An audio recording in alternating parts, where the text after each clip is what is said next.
The decomposing bodies of dozens of Palestinians have been found dumped in a schoolyard in northern Gaza. Witnesses say the victims were blindfolded and tortured by Israeli forces before they were killed.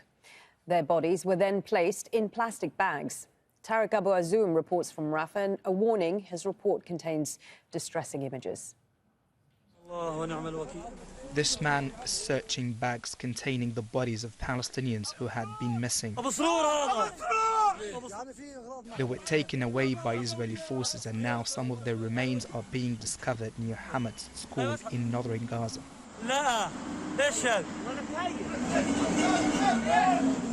As bulldozers sift through the debris, a scent of decay fills the air.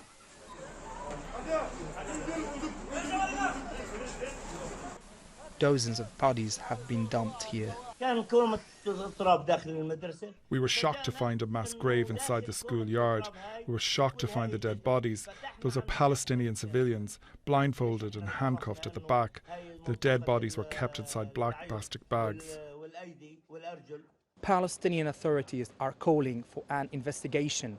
In a statement, the Ministry of Foreign Affairs and Expatriates said it demands the formation of an international field investigation team into the massacres committed by the Israeli occupation and the conditions of the missing and detained from the Gaza Strip. The discovery of this mass grave reflects the magnitude of the tragedy faced by Palestinian civilians and serious violation of all international laws. The discovery comes just a day after Israel returned 100 Palestinian bodies for burial in Rafah. Just like in northern Gaza, the condition of these bodies ranges from severely decomposed to mere skeletal remains, making it hard to identify them. But people still come to this site searching for closure in this place of tragedy. Tariq Abu Azoum, Al Jazeera, Rafah in southern Gaza. Diana Buttu is a Palestinian human rights lawyer. She's with us live from Ramallah. Diana, what was your reaction to the discovery of these 30 bodies of Palestinians who were found handcuffed, blindfolded and thrown in garbage at the school in northern Gaza? This is precisely why Israel was taken to the International Court of Justice with the accusation that it is committing genocide. And the fact that we see that the ICJ ruled in favor of South Africa and said that there was a plausible risk of genocide is simply, this evidence just simply bolsters that opinion. Look, Israel's been committing war crimes against Palestinians since 1948, and nobody has ever held Israel to account. I certainly hope that this time the world is going to wake up and do something about it, because this is clearly a war crime, and clearly Israel should not be able to get away with it. How incriminating is it that the Israeli soldiers left these behind with evidence of handcuffs that had serial numbers and words in Hebrew written on them? This is because they feel very emboldened. And the reason that they feel emboldened is because Israeli soldiers are rarely, if ever, charged with crimes, and in particular war crimes, especially when it comes to their actions in Gaza. We've seen video after video since Israel's attack on the Gaza Strip began of them bragging with the way that they are abusing and torturing Palestinians. So this is yet another phase of them feeling as though they are emboldened to do whatever it is that they want to do. They feel that they will be able to get away with it.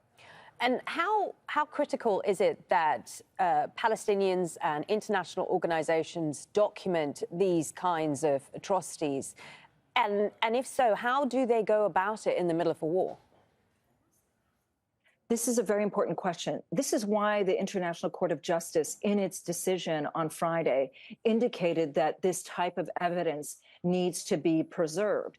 And of course, the only way that this type of evidence can be preserved is if there is a ceasefire.